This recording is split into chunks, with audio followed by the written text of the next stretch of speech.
De bonne heure et de bonne humeur avec nous, Nancy, bonjour. Bonjour. Alors, on continue comme hier, on parlait des trous dans le CV, vous savez, si on a des absences, des machins comme ça. Et on n'avait pas le temps de tout dire. Ben non. Non, oui, non. Le micro.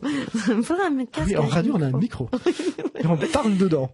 Donc, en fait, ce qu'on doit dire, c'est que, comme je le disais hier, il s'agit de rassurer le recruteur. Si on a eu une période, par exemple, pour élever ses enfants, sur le fait que vous êtes de nouveau bien structuré et que vous allez vite reprendre et faire le cloisonnement nécessaire entre vie perso et vie pro.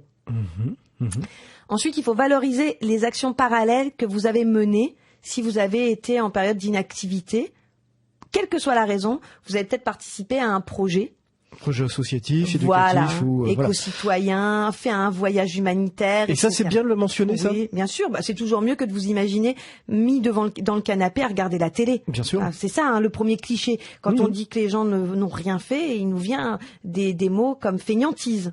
Donc, il faut les gommer parce qu'en fait, si vous avez entraîné des équipes de basket, si vous avez été juge arbitre et que vous avez accompagné l'équipe de club, de hand, etc., tout ça, ça vous a apporté des choses au niveau personnel. Donc, vous partez du fait que oui, j'ai un blanc dans mon CV, et vous précisez la durée et la raison, et vous terminez. Donc on ne ment pas. Non, on ne ment pas. On rallonge pas les durées pour que ça rentre dans la case. Non. Alors il y en a qui le conseillent, mais alors moi, je dis à un moment ou à un autre, ça va vous tomber sur le coin du nez, et vous allez perdre en confiance en vous, et on va le sentir tout de suite.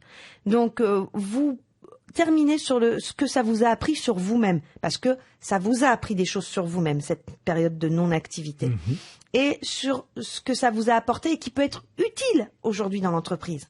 Que ça soit de la patience, que ça soit de savoir gérer les humeurs. Vous coachez une équipe de basket, par exemple, ils perdent. C'est bien de le dire. Et voilà, il faut les remotiver.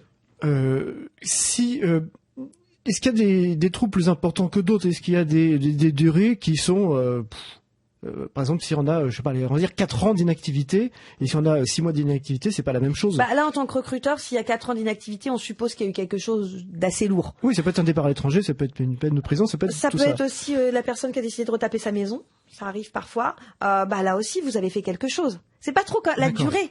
C'est pas trop la durée qui est inquiétante, c'est qu'est-ce que vous en avez fait pendant ce temps-là. Vous l'avez mis à profit comment? C'est plutôt là-dessus qu'il faut travailler et vous entraîner. J'insiste beaucoup sur vous entraîner à l'oral, travailler le pitch, travailler votre argumentaire de CV pour ne pas bloquer. Mais que ça soit 4, 5, 6 ans, forcément, vous n'êtes pas resté 6 ans au fond du canapé. Si vous avez été malade, vous avez le droit de dire que vous avez été malade sans rentrer dans le détail et que vous avez eu un protocole de traitement très long. Ça vous parle? Donc, ça me parle très bien. Donc, on ne ment pas, on précise bien la période d'inactivité, on explique ce qu'on a fait pendant ce temps-là. Et en quoi ça peut être utile aujourd'hui pour le recruteur qui nous reçoit. C'est parfait tout ça. Voilà, on a tout dit. Génial. Hop. À demain.